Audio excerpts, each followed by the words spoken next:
A lot of speaker designs look good in theory, but theory doesn't tell you if the design is actually any good. So you can build it and listen to it, and that really matters, but real validation comes from proper measurements and by someone who knows what they're doing and has the right equipment. So instead of guessing, I sent two of my designs to GR Research. On paper, I believe they would perform well, but belief isn't the same as proof. Welcome to TimberWest Design, where creative ideas are built to bring beauty and purpose to your space. One of these designs has been in development for a while. The other one is newer, and I was especially curious to see how it measured. The goal was simple. If the data backed up the design, I'm going to move forward with production tooling. Once the speakers were tested, I flew to Texas and sat down with Danny and filmed this conversation to walk through the results and understand what the measurements actually say. If you want to be notified on this project and as it moves forward in the different milestones, make sure you click the link in the description or just send me an email at info@timberwestdesign.com and you can get on the mailing list. Quality sleep is the foundation of our health. It influences how we think, feel, and perform. When we sleep well, we enjoy more energy and focus, stronger immune system, improved mood and mental clarity, greater resilience to stress. Imagine sleeping like a baby every night. Think what your life would be like if you could sleep deeper, stay asleep longer, and wake up feeling fully refreshed and rejuvenated every day. With Newcom's proven sleep protocol, you can enjoy the best sleep of your life with ease. So let's get to the data. So if you haven't watched, we did a video on this little speaker here. He did a 3D printed mold and molded a special cabinet for our Encore speaker out of concrete. It's really cool. It's really heavy. And sent it to me for testing. And I did accelerometer testing on this too, by the way. And it took the normal resonance that we'd see in a cabinet and it shifted it much higher up in frequency in a range where it's more easily controlled.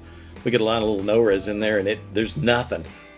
It's a solid inert cabinet with no noise. So it's really cool in that regard. And then I wound up doing a special crossover for it that kind of took advantage of the fact that he could curve the cabinet a little bit, and he curved this front baffle a little bit, and it did work out for pretty nice response, and I was able to kind of take that and run with it. And so he's been doing some experimenting here. I'm going to let him tell you guys a little bit about the process and kind of how we went from there to like testing this and maybe where this is all headed. So Steve, I'll let you take it away. And so, you know, the Encore was the start here, and I got production tooling just about ready to go for this thing. So this will be offered in about a month. Let's just say first quarter of next year. This will be offered.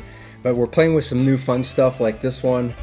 Danny, what are your thoughts on this one? Oh man, it's like when I realized what his capabilities were, I said, well, if you can do that, then you can pretty much do any shape. And so he started playing with shapes, and I gave him a little direction. I sent him these drivers, and I said, here, with our new D27 tweeter and our M130, that would be a smaller cabinet. I said, start playing with that a little bit. And of course, it's still got the wires hanging out of it. That's because I set it up in here last night and designed a crossover for it. This is the way I do it. I'll hook the wiring to out the port or something, and I'll mount the crossover, and I'm watching it as I'm designing it and stuff. Yeah, it's got connections here for 2 connectors, so it's just a really cool shape. And man, did it measure well. It did. And let me start with the Encore measurements. Go ahead. So I did a specific crossover for that model, and I'll have Ron does my editing. I'll have him throw up the measurements up here, and let's look at the crossover response on this. You'll notice I pushed the crossover point a little bit lower with this thing, and the response looked great. As you can see, I crossed it at 1500 hertz.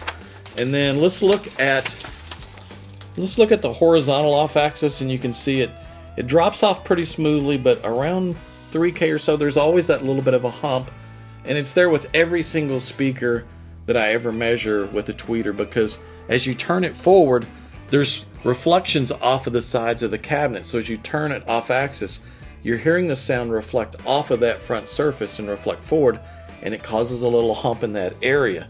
Vertical off-axis was awesome because, you know, we're at a low crossover point. We've got close center to center spacing.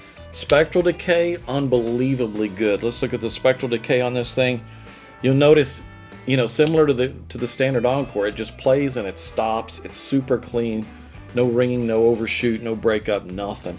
This is much better than most everything I see come through here. Probably better than 98% of everything I measure. That's an unbelievable spectral decay.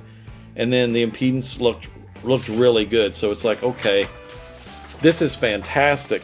But now, I set this up. I said last night, I want to see what this thing will look like. So this tweeter doesn't play as low, but the response was really good, and it didn't require many parts. And I'm like, man, I was able to do this with 5 parts. It's like, this is incredible. Let's look at the crossover response. You'll see I was able to cross at about 1900 hertz. But the cool thing is, let's look at the horizontal off-axis. Now, with this, like I said, with a normal speaker, when you turn it off-axis, you're still hearing the reflections off of those surfaces. This has none. So as you move off-axis, the response just linearly drops off beautifully. So as you move left or right in the room, it's still perfect.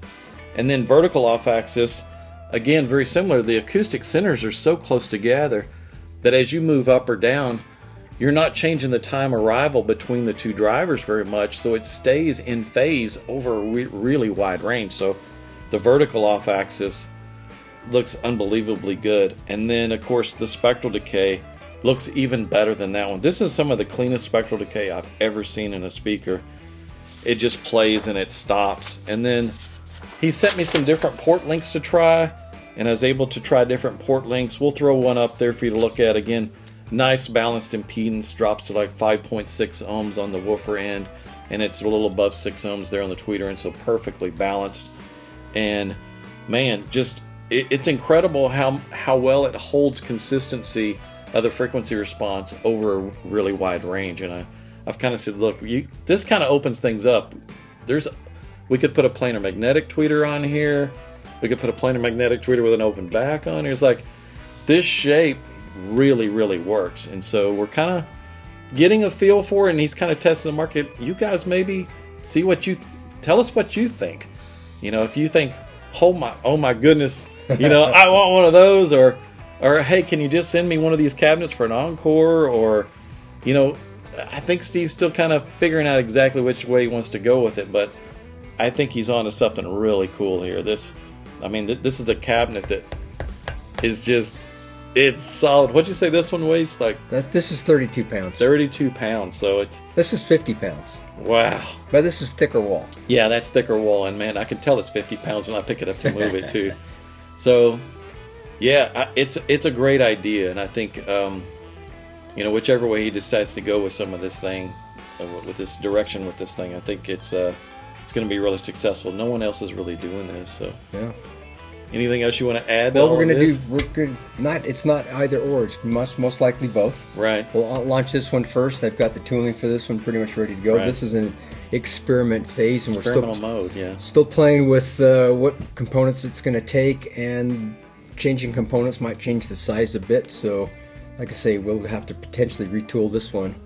But man, what a perfect test of concept this was. Yeah. It's like, wow, like, okay, that worked really well. I mean, the measurements don't lie. It's like, you guys see me post measurements of everything I work on, and rarely do I ever see or post measurements on anything that measures that consistent in every direction. So it's really cool. Both of the designs that Danny and I talked about are going to go into production soon. The first one will be about a month or so out. The second one, the more rounded one, will be in the spring. So look forward to that, and I'm excited. I already have a wait list for the first speaker we talked about. The second speaker, we'll start the wait list for that one as well. So like I mentioned earlier, click the link or send me an email at info@timberwestdesign.com, and I'll put you on the list. I'm also curious about which shape you're drawn to. Not really because it's going to change the plan. I just want some feedback to kind of help me finalize the details. So let me know in the comment which one stood out to you and why. And I'll look forward to seeing you next time. Thanks for watching.